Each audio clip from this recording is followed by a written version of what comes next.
Oh, yeah, I promised you we would get Jamie Carragher's thoughts on that thrilling performance from Manchester United over Manchester City on Saturday lunchtime. Arguably one of United's best performances in recent seasons. What was most impressive about it for you? I think the energy of Manchester United in the game, and almost a back to basics sort of idea about how they went about it. We're going to analyse that on Monday Night Football tonight with Thierry Henry and get into the nuts and bolts of that, really. But it did feel like a little bit of a throwback, and I mean that in a complimentary way about how they went about it.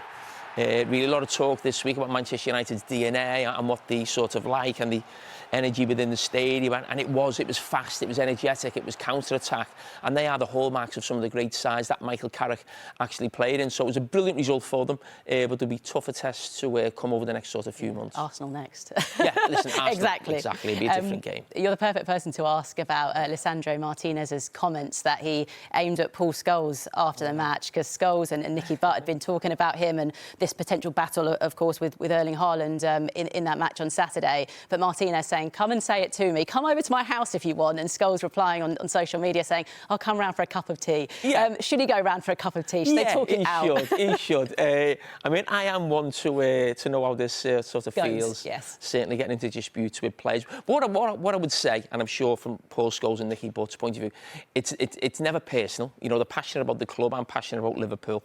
But I do think in our job, we give opinions on players and managers. So if someone wants to give an opinion on us, you've got to take it.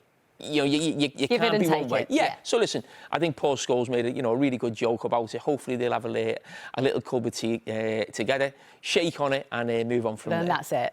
Right, let's talk about the club you are very passionate about then in Liverpool. 6 draws now in their last 9 Premier League games. What's been, I don't know, maybe most concerning for you? What are the issues that we've seen across this run, and does Arne Slot have the answers?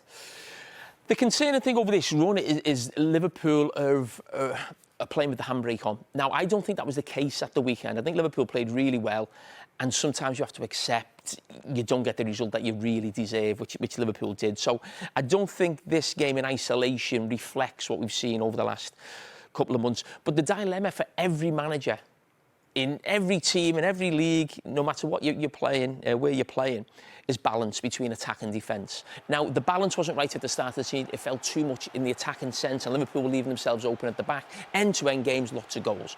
So Arne Slot has stopped that. He's stopped the defeats, right?